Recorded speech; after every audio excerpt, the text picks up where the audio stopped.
Beyond the Pelvis is hosted by Dr. Kenael Siegel, a pelvic floor PT and intuitive healer, and Laura Haraka, a somatic practitioner and breathwork facilitator. Each week, we explore alternative and holistic approaches to healing chronic pelvic pain and other painful or chronic conditions. Join us and other experts in mind, body, and spiritual healing as we discuss a wealth of modalities ranging from ancient practices to modern therapies that challenge the conventional Western model of treatment. Let's get right to it. Welcome back to another episode of Beyond the Pelvis. I'm Dr. Kenael Siegel, and I'm here with Laura. And first, we just wanted to say Happy New Year. We are recording this in early January, and we kind of wanted to jump right in with the whole New Year's resolution thing because we had a conversation about how we do not do resolutions anymore because they just don't last and they are not effective. And both Laura and I were talking about our intentions really, which is what we do instead and how similar they are. And I find that that happens quite a bit when I talk to other people. I feel like collectively we all have similar enough intentions, and maybe it's just the way the universe works where we're all working towards a common goal for a common purpose. What do you think, Laura? Absolutely. It was kind of interesting when we spoke earlier that the letter of our intention, or what I call it, my word of the year, or my letters were the same as yours. So Yeah. that was pretty interesting to me. Yeah. So why don't you go ahead and share yours and then I can share Sure, mine. sure. So one of the things that I do every year is I do a word of the year. And this year I had a little trouble deciding what my word was going to be. And I decided on three. And I'm looking at it like the three C's. And for me, that's kind of easy to remember. And the first C for me is commitment. Commitment to myself, commitment to my family, and commitment to my business and my clients. The next C would be compassion.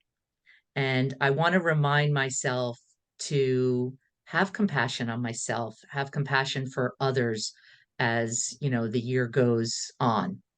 And the third C I was going to pick was communication, because I really want to make an effort to not hold back, speak my mind, but do it in a very respectful way, talk to friends, talk to doctors, and not be afraid to communicate what's on my mind, because I think it's such an important thing to do instead of holding back. So those are my three, and I'm excited to use them. And I repeat them to myself as the day goes on to remind myself, so it becomes kind of ingrained in my head. Yeah. And I think that's what's better about having a word or words or intentions, I like to call them, because you are more likely to sort of integrate them throughout your day and your weeks and your months. And you actually end up reaching those goals, or you can create goals around it, and you're more likely to reach them versus a resolution, which is so superficial. They fall by the wayside in weeks.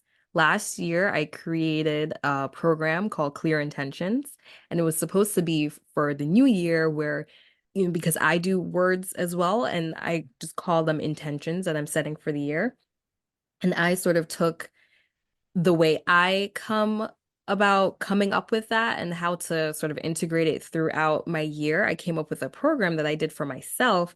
And then last year I turned it into an actual program that I did with people, and it was great. And it is on my website now for sale, but you do it on your own time. Like you just download it and each day you sort of follow along with the prompts and whatnot.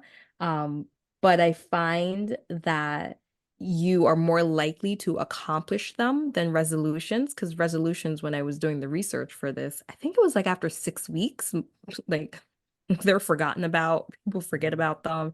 It just takes like one or two things for you to fall off of that pattern and then you forget about it. And it's like by March, nobody's doing that anymore. They've completely forgotten about their resolutions, whereas intentions, you sort of build them into your daily practice, it sort of becomes your lifestyle and you just sort of go with it and you're more likely to achieve that.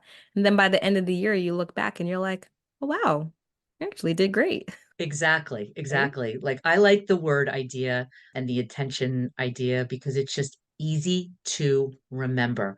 And if Mhm. something's too hard to remember, we're less likely to do it. Exactly. Right. It needs to be easy or it's going to feel too hard and we're not going to do it. We're going to come up with all the excuses and it's just going to fall by the wayside.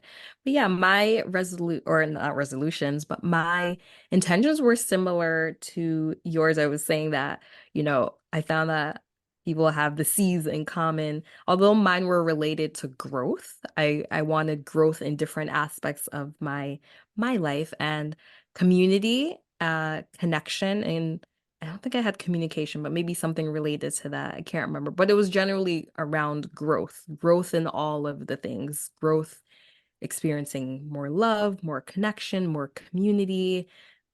Yeah, around growth. So I think that's my one word, but there's other things that fall underneath it. And for me, it's pretty much a continuation of last year, hence the growth.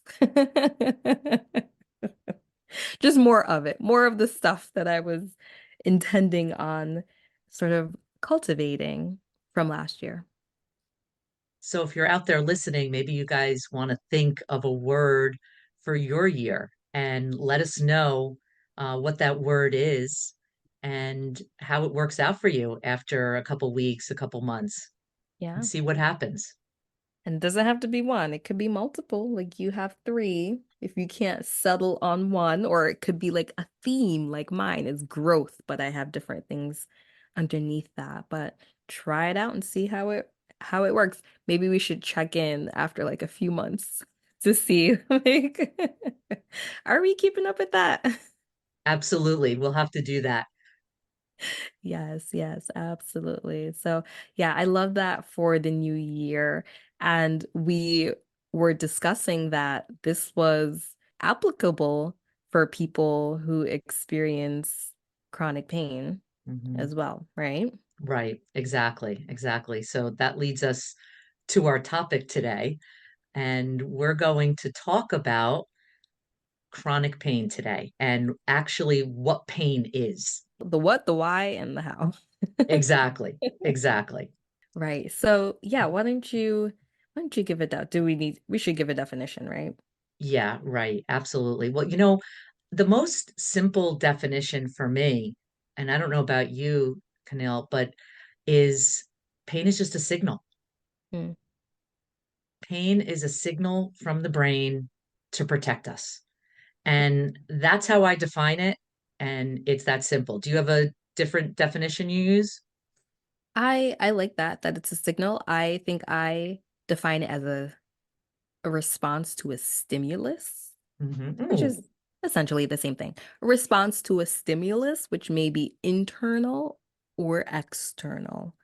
But we mostly think of pain as an external a response to an external stimulus, not realizing that it could also be Mhm. internal. Correct. Yeah. There's many different types of pain, right?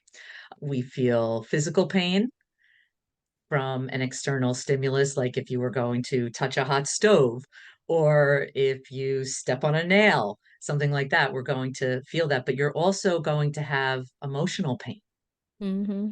that Heartbreak happens. is a real thing. Like it actually hurts your heart when you have been heartbroken. And that's why we use the words. It's like it's built into our language already. Oh, my heart's broken, or don't break their heart, or that hurts my heart. We put our hands on our hearts anytime Mhm. we see something shocking or it hits us in a certain way. We like automatically will cover our hearts and put our hands on it. It's like we're trying to protect ourselves. Exactly, exactly. And one of the studies, and I'm sure you've heard of it, Keneal, is when Dr. Schubner, there was a study that he talks about where they put people in an MRI machine to see the activation of their brain. And these participants were people that had recently had a heartbreak Hmm. or a divorce or some type of loss of a loved one. And they actually showed them a picture before they put them in the machine. And they saw which parts of the brain were activated. And then Hmm. they took an unpleasant stimuli and put this hot or cold stimuli on their body, not to harm them, but just to make an activation in the brain show up. And it showed up in the exact same part of the brain. Yeah. Hurt is hurt, whether it's internal or external. I think that's where my definition came from. External, which we mostly think about when we think about pain, but it could also be internal, right? It could also be internal, something emotional that causes us distress and pain ultimately. So that's why we need to look at pain through a wider lens. Yeah.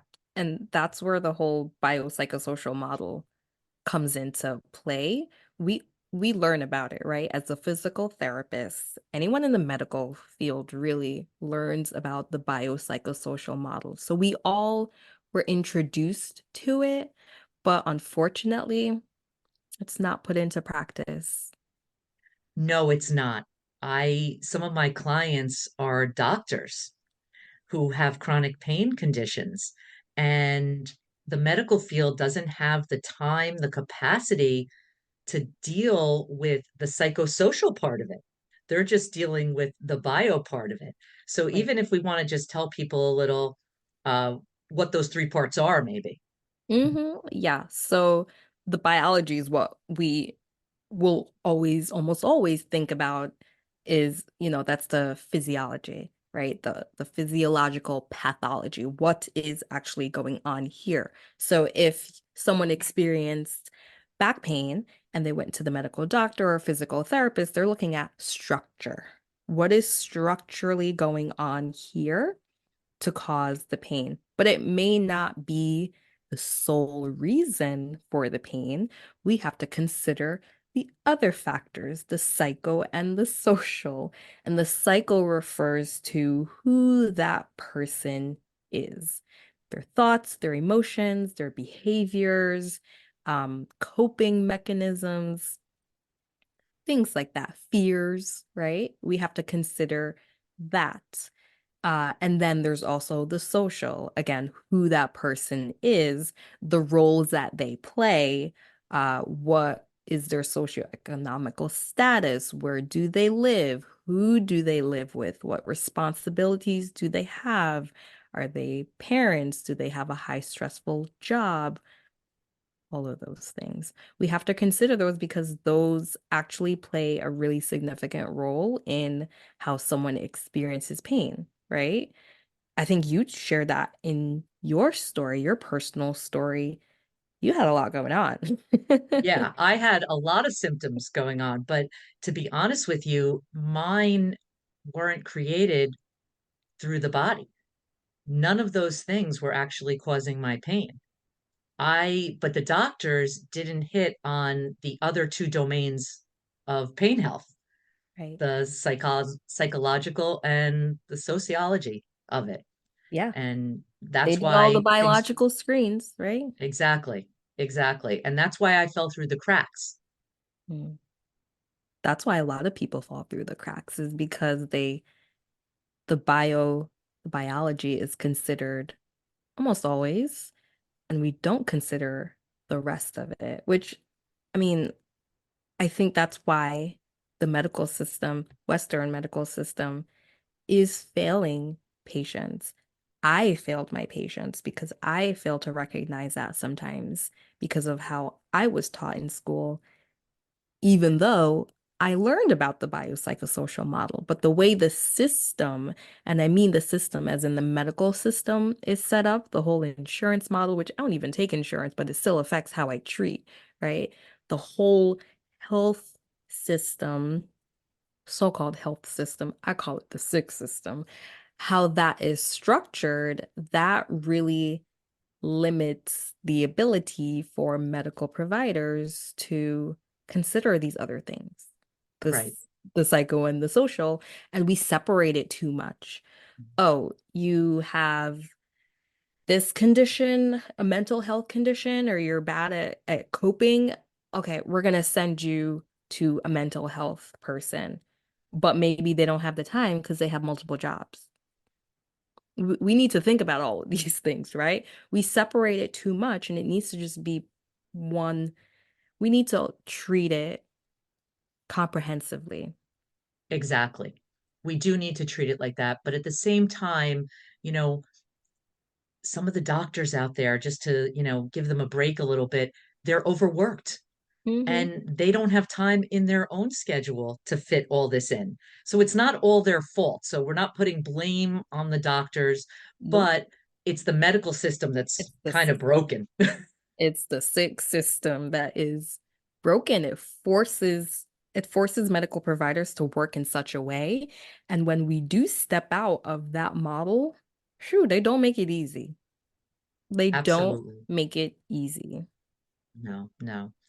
So I guess what we want to tell people is letting them know that pain is not just from the body and it's constructed by our brain.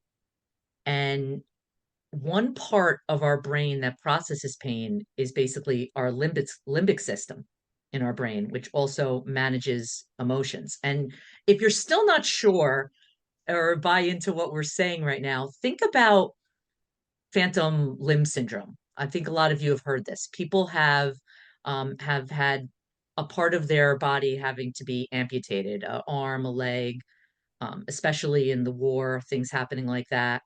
And after the limb is removed, the part of the limb that's damaged, that actually had tissue damage, the person still gets pain. So it's It's very the limb interesting. that no longer exists. Exactly. The limb no longer exists and people can still have pain, which there, validates what we're saying, that pain is constructed by the brain and it's through three domains of health, not just one. Yeah. And the interesting thing with amputees where they have phantom limb pain is the structure, right? The limb is no longer there, but as far as the brain is concerned, it's still there because the brain makes a map of the body and the map has not changed. The limb is gone, but the map is still there, and that's where that pain is coming from. Because the brain, as far as it's concerned, the limb is still there because the map is still written as it was when the limb was present. It hasn't quite gotten around to the fact that, oh, it's no longer there. So that's where people experience that pain. It was brought up when we were talking with Charlie. Remember, he talked about the homunculus. Different parts of our body live on a different part of the brain. And that's the brain map. I'm calling it the brain map. You just Google homunculus. You'll find the face is a really big one. The hands are really big. The genitalia is really big. And then every other body part has a place as well where it lives on the brain. So if there's an amputation of a body part, the homunculus is not changed. The brain map is not changed. It's still there. And they may experience this pain in an area that is no longer even on their body physically anymore. And I think that's where people get tripped up, where they don't want to hear your pain is coming from your brain or it's in your head, as they're told. Yes, but also no. Right? It's not in your head in the sense that you're making it up. It's in your head in the sense that it's in your brain, creating all the sensations. Exactly. All pain is real. So when we say it's in your head, or doctors say to you it's in your head, yeah, it is in your head because your brain lives in your head, but it's coming from your brain and it's not your fault.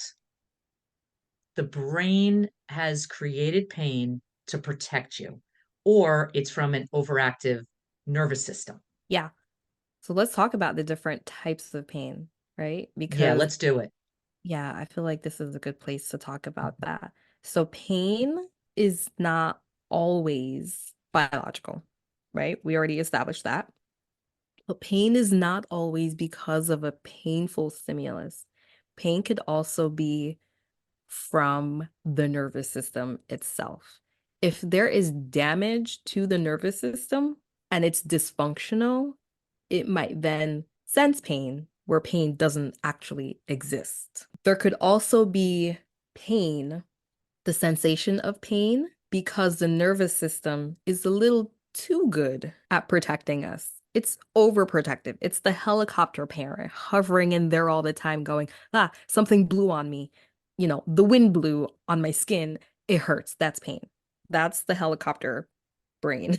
The Mm. helicopter nervous system. It's a little too protective. At the end of the day, it's all for protection, right? We know pain when we think of pain, right? The biological pain that we think about is if you touch a hot stove or step on a nail, you're gonna quickly remove your hand or your foot so that you reduce tissue damage, right? It's protection. Oh, we want that hand. Let's take it off that hot stove. I want to keep that foot. Let me take it off that nail, right?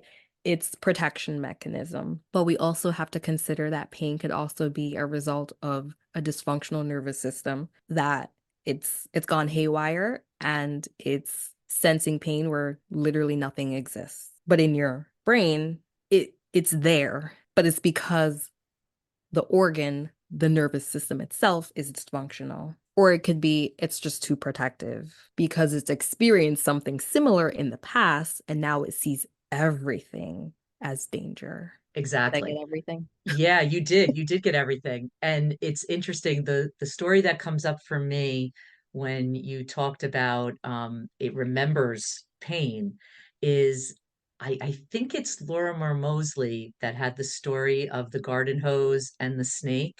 If I remember correctly, it was a man that got bit by a snake, and years later he was walking in his garden and he sees something green come up by his legs, rub up against his leg, and he automatically feels pain because his eyes see something green and he feels this on his leg, and all of a sudden his brain creates pain, Hmm. only to look down and it was a garden hose. But the brain decided to give pain Yeah. out of a memory. It, remembered pain from the past, so it brought it on again. And it's protective. At the end of the day, it's like, oh my God, that snake hurt you in the past. Don't let this happen again. Run. Exactly. Our brains are tricky, but we really want to thank them because in the end, they really are only there to protect us. And I know you guys are thinking out there like, oh, I just want my pain to go away. But if you understand the knowledge behind it and why it's happening, it is really part of the whole, as Dr. Sarno calls it, the penicillin for healing. Yes, indeed. Isn't it crazy how the brain can play these like prank games on us sometimes, right? Like it's not funny. It's Right. it's not funny, but it kind of is funny, right? Sometimes you have to laugh at things, right? And I've done it where I've like thinking of the garden hose, right? You're freaking out, you experience pain and you're ready to run or fight or whatever, right? Your nervous system kicks in, you're sympathetic, and it's like, fight this thing or get away from this thing, right? And then you look and it's only a garden hose. How can you not laugh? Exactly, exactly. Sometimes it is funny. Yeah. And, even my clients will say to me, oh, I had like 5 pain-free days. And then all of a sudden I thought about it and it came.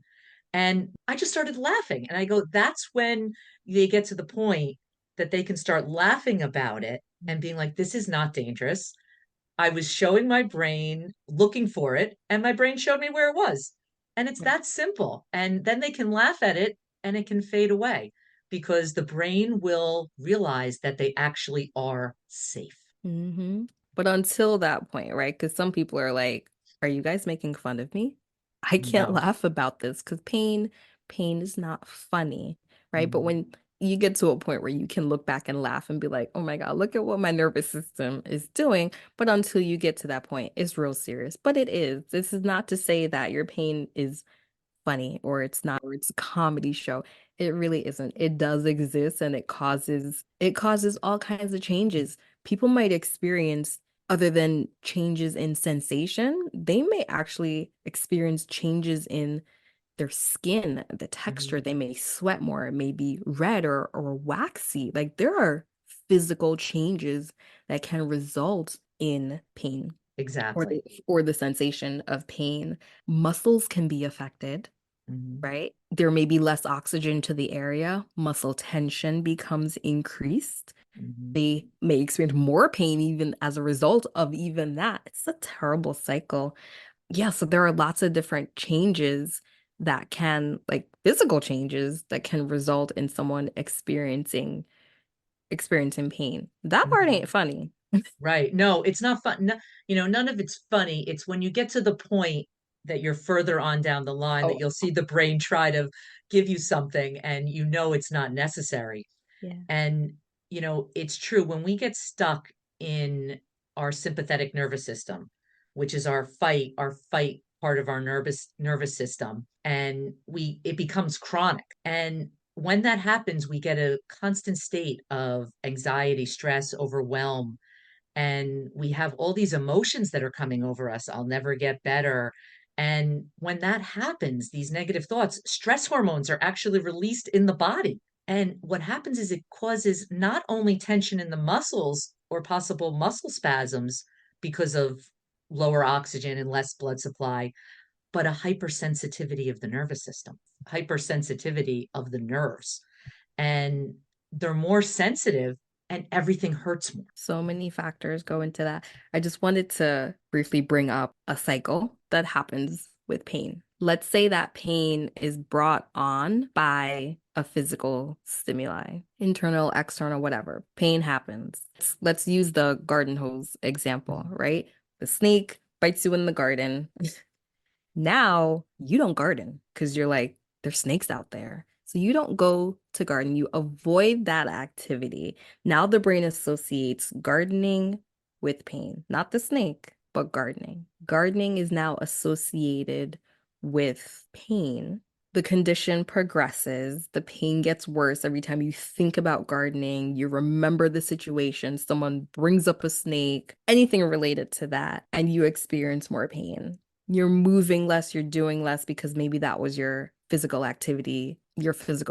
So now you're not doing that. You stop moving more. The less you do, the more you don't move or become sedentary, the more pain you're going to experience, right? Because you're not being physically active. Now you experience anger because maybe you're gaining weight, your pain is getting more, you're experiencing anxiety. It's now starting to affect your relationships. Your mood gets worse. You fall into depression. That is going to increase your pain as well. Now you have more pain. And it's like this horrible cycle. The more pain you have, the less you do, the more you avoid things, the more anxious you get, the more pain you feel. And it just throws into this really horrible system and cycle. And I always like to talk about at this point the pathways, right? The brain is now forming a path. It's creating a map, right? The brain map. We keep Mhm. coming back to that.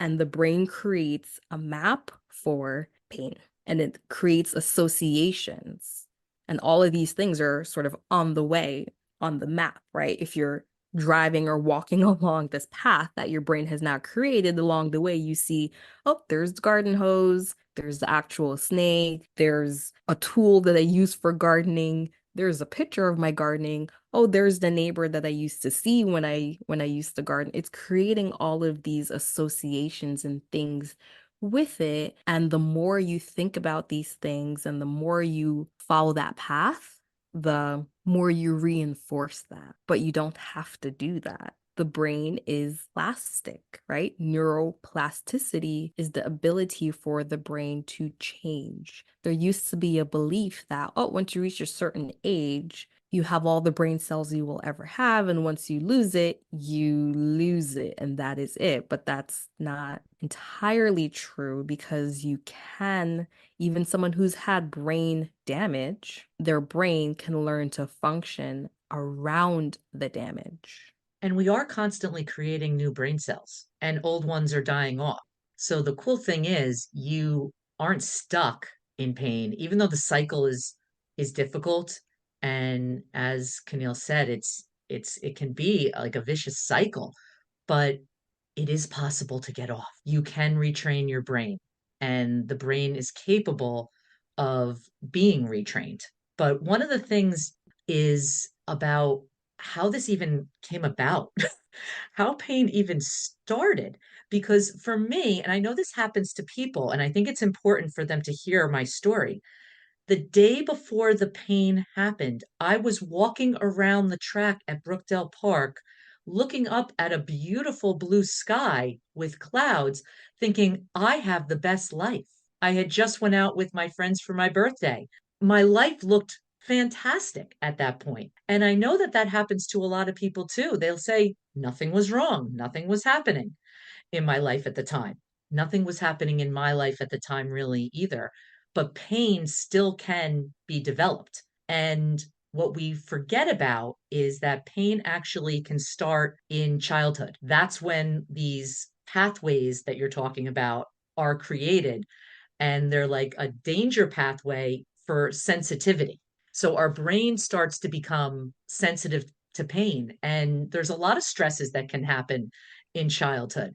And those of you that are familiar, the ACE studies and things like that, if we've grown up with parents that argue a lot, if we've grown up with divorce, bullying, different things. And what we don't realize is those signals stay there. They're there and they're priming it for the next level of our teenage years, where there might be more stresses and trauma. And later on in life, in our young adulthood, more stresses. There might be an accident we have, and it triggers that danger signal and that fear pathway that has been sensitized throughout our life. So it didn't just come from that one day before where I was walking in Brookdale Park. It has to do with our entire lifespan, what develops, our thoughts, our emotions, how we see the world. So I just wanted to add that in there really quick to make sure people know it didn't just, it's even if we were having a good day the day before the pain started, it doesn't just happen from one event. It can, but it doesn't. Yeah, and I just wanted to add that the ACE is the adverse childhood experiences, and anyone can go online and look it up ACE and take the quiz. I I highly recommend everyone take the quiz because then it might reflect some things that, to show what's the reason or the cause or contributing factor to what you are experiencing now in your adulthood life. But the ACEs quiz looks at things as you mentioned, having to move or abuse. People think abuse as trauma, but there's so much more to trauma than just abuse. There could be neglect, right? There could be mental health, a family member who had mental health conditions, someone who was in prison, a divorce. There's so many things that can cause someone to experience trauma. There's big T's and little T's, big traumas and little traumas, but they add up over time. And these are the things that influence our nervous system, how we respond to things. It affects the whole biopsychosocial model, right? Like this is it, the trauma, right? How it affects who you are, who you become, how you respond, how you react to things. There's so much psychology, emotional things, mental, even social, right? How you deal with certain things may actually determine what kind of job you get. I mean, I am in the helping field because I have a higher ACE score. So it's natural for me to want to help other people because maybe I never got the help. And now I have the resources. I'm like, well, I'm going to help other people who don't have the help. We don't consider that, but it's a factor, right? The things that you experience affect you in a lot of different ways. And if you go on my website, feel2heal.live, I have an actual assessment under TMS, tension myositis syndrome. It's a mouthful, that word sometimes. Mhm. And we'll just call it TMS from this point on. And if you go under there, you will see I have a free TMS assessment test. And a lot of the questions from the ACE studies are on there, and it will give you a score right away to see if your pain is possibly neuroplastic. Or mind body related too. Exactly. But the really great thing here is pain is reversible. And one of the ways it's reversible is just pain education. Mm-hmm. And that's why we're here today, just going over a few things about about pain and the brain. And I know that a lot of people say to me too, it can't be neuroplastic, it hurts. And it's really about how your brain perceives danger. How much danger your brain thinks it's in is the more it can actually hurt. So as we've said before from the beginning, pain can be emotional and it can be physical, but it can be reversible and it is reversible. And one of the things that I like to tell people is that we can create new neural pathways in our brain. And these neural pathways are basically just habits that we have, and we can strengthen them by practice, by repetition, which is really great. And I know, and I don't know about you, Kenael, a lot of my clients will say, oh no, now I have to have this for the rest of my life because that pain pathway is there. And I don't know if that comes up a lot for you. Yes, it does. Yeah. So I try to explain to them a lot about pain pathways. And what happens is when we do try and do something new, like for me, I danced. I was dancing to try to create a new neural pathway, but because I liked dancing and because it was bringing me joy. Right. But that new pathway I was creating was weak. But because I kept practicing and practicing and practicing, it got stronger. And the brain actually seals these neural circuits with something called neural growth factor. And it's kind of like a glue. It's like we're kind of gluing those neural pathways together, the ones for joy and happiness. And what happens is it steals the glue from the neighboring circuits, those pain circuits. So, because there's not enough glue to go around. And when one neuron and another neuron connect, it starts to become a memory, which becomes even stronger. And knowledge is for the mind, and experience is for the body. And when we start doing the experience and keep practicing it, that glue will become stronger, and the other pathways for pain can just fade away. Yes, I think that's where the phrase what wires together fires together. Neurons that wire together fire together. Exactly. Neurons that wire together fire together or fire together wire together. Exactly. Yeah, one or the other. It's the same constant because Either way, yes. yeah, because connections just become stronger when we use them more, and the ones that we use less fade away. They fade away. Yeah. You brought up a couple things, and we may have talked about this in the past, but if someone's listening to this podcast for the first time and this is their first episode, you brought up acute pain versus chronic pain, and you brought up neuroplasticity. So, just to differentiate, acute pain is when there's an injury, is a result of an injury, a condition, or a disease, and it can be fully treated and managed. With time, it will heal. If for whatever reason, after healing has occurred, pain still persists, usually around 3 months, that's considered chronic pain. There may not be a physical reason or a physical damaged structure or condition or disease that is present that is causing the pain. And that could be, again, the nervous system is hypersensitive, the helicopter brain, or it could be damage to the nervous system itself. It's sensing pain where pain isn't actually present, right? That's considered chronic pain. Everything we talking about is chronic pain. We are not talking about acute pain. You break your arm, that's go hurt. And you need to go to the doctor. That's when you go to the doctor, right? That's where Western medicine is really great. Acute stuff, you broke something, you got into a car accident, something happened, go to the doctor. They could fix you up and give it some time, but it's gonna hurt until it is healed. If it continues to hurt after that and everything is healed and there's nothing structurally wrong, now we talk about chronic pain. That is the majority of what we're talking about here on this podcast. We're not talking about acute pain. We're talking about chronic pain. So, how does that relate to neuroplasticity? So, neuroplasticity is the ability for the nervous system to change or grow new pathways. So, when someone is experiencing pain and they have all these associations with pain, right? They're actually utilizing neuroplasticity. Their brain is utilizing neuroplasticity. Before the pain was there was one pathway, right? They live in their regular life. Now,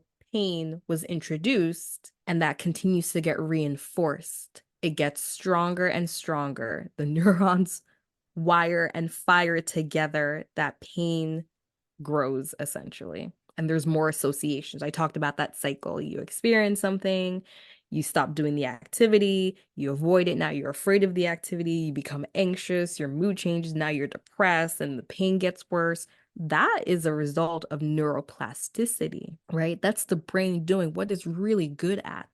But we have to recognize at some point, we got to recognize that, okay, my brain has made this pathway for pain, right?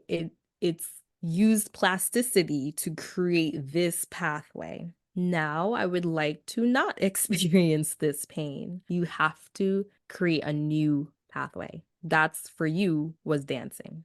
You just need anything. Find something to disrupt that pathway, right? And it could be, I'm gonna start journaling. I'm gonna take a kickboxing class.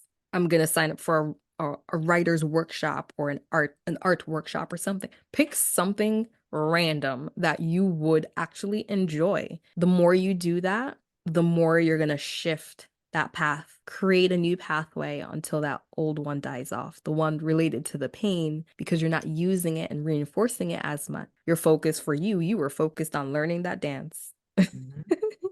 Right? That consumed your everyday. I'm gonna learn this dance. Absolutely. But it's like I said, pick something that's fun for you. People say to me all the time, I'm going to do exactly what you did, but you don't want to do exactly what I did. You want to do what's fun for you. You might want to learn how to play an instrument. You've always wanted to learn how to play guitar, but this doesn't have to cost money too. I don't want people to think that as well. You know, our brain, our subconscious runs on routine, right? We don't think about it when we brush our teeth. We don't think about it when we go to the store. And we're like almost sometimes like, how did we get there? Right. Right. So even just do something like the way you go to the store, go a different route. Pick a different way to go. It's Yeah. not going to cost you any money. Just go a different route there. Yeah. And your brain will start coming online and you'll be starting to use your thinking brain and all that, the things we call in our monkey mind that are going, oh my God, I'm in so much pain, that can settle down and your brain will start doing something else and prioritizing you getting to the store, learning a new way to get there. Mm-hmm. Yeah, I've recommended that quite a bit with my patients, especially those who experience frequency, urinary Hmm. frequency, or Hmm. urgency. I tell them you have to change your routine, right? You Hmm. have to change your routine. So if you drive home past the yellow house, drive the other way past the blue house. So your brain, because your brain's always processing things, but now it's processing something different. And when it's something different, it goes, ooh, what's that? And it focuses on that, right? So do something different. It could be as simple as reading a new book Hmm. about anything, right? It could be movement. I mentioned taking a class. It could be just taking a walk. Every day now you decide to go walk for 30 minutes. And maybe you walk the same path for a week, and then another week you walk a different path, and then another week a different path. You just keep changing it up because you're adding new stimulus or new stimuli for your brain to process. And you're not focused on the pain. You're focused now on, oh, wow, look at that house. It's really big, Hmm. bigger than that house that I thought that I liked, or whatever it is. It could be as simple as just visualizing, right? And this is where meditation comes into play. I'm gonna always talk about meditation. And I'm always going to talk about visualizations and breath work because it's so powerful. So effective. Literally just imagining something different, right? One of the techniques, I guess, that I use with patients who experience pain is to have them visualize an activity that will normally trigger a painful response. And I have them visualize it differently, change something. This is reframing. NLP, right? I'll have them change something. It may be what they're doing, how they're doing it. It may even be like go back to the memory of the thing you think is responsible for your pain. Change your clothes. Change the scenery outside, right? It could be put it in black and white instead of in color. It could be something. Mute the sounds or make the sounds louder. Make the sound of the bird on the tree louder than anything else. It's just changing something. And then you see how does that change the response? That's Exactly. free to do. Hmm. It's free to practice that. Exactly. And, visualizations are completely free as well. And I'll tell everyone this study, it's really interesting. It was, I believe, Russian scientists did this study, and they took four groups of Olympic athletes. And one group, they just did 100% physical training.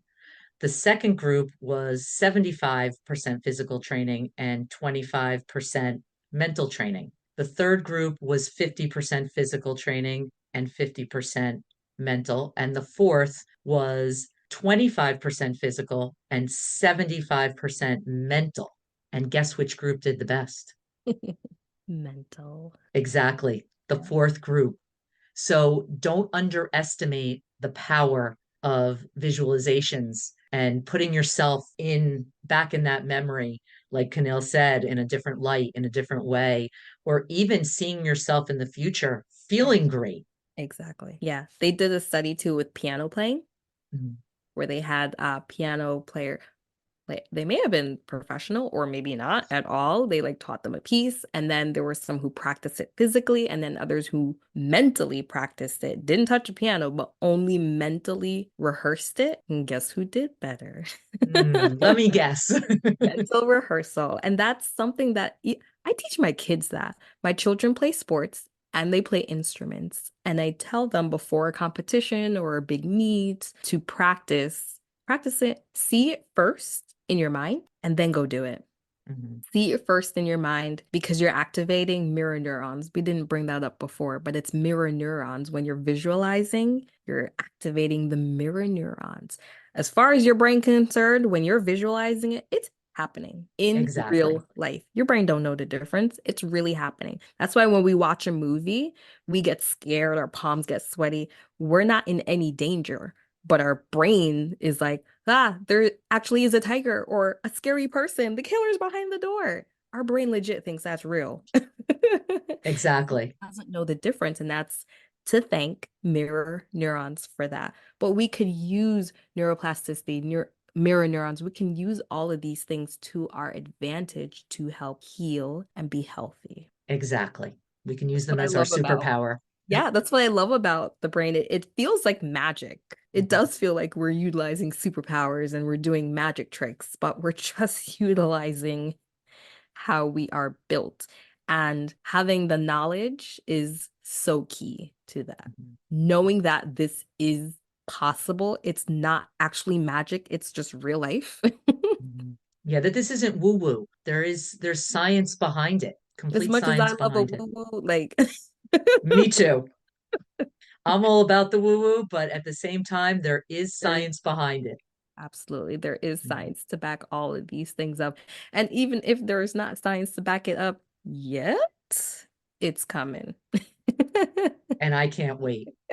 There's always an explanation for all of the things, but it's really nice to know that there is science to support these things and we don't have to be stuck in our ways. We don't have to be stuck in pain. We can think our way out of pain, which seems crazy and ridiculous, but we can think our way out of pain. And there, look, don't get offended that it's so simple. Oh, all I have to do is think my way out of pain. Well, you didn't know that before, but now you know that. And you know some of the mechanism behind it. Start thinking your way out of pain. It's not as simple as, I have no more pain. Because is your brain going to believe that? No. Absolutely not.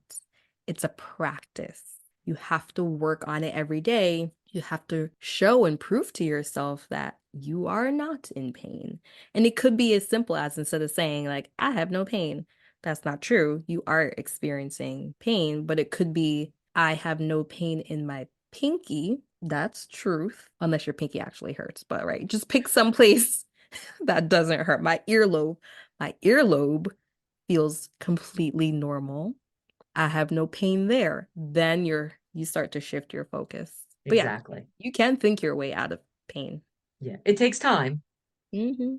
Habits aren't created in, one thinking process.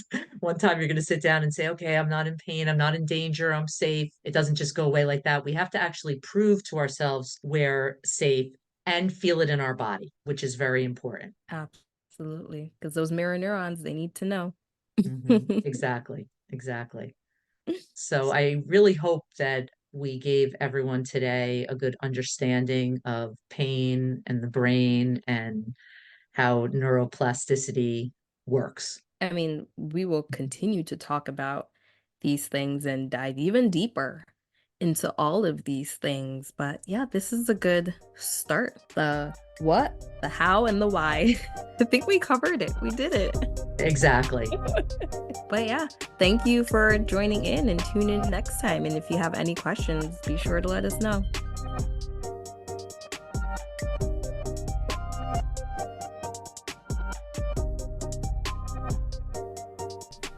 If you'd like to leave us a message or ask a question, please check the show notes with the link so you can reach us directly or email us at beyondthepelvis@gmail.com.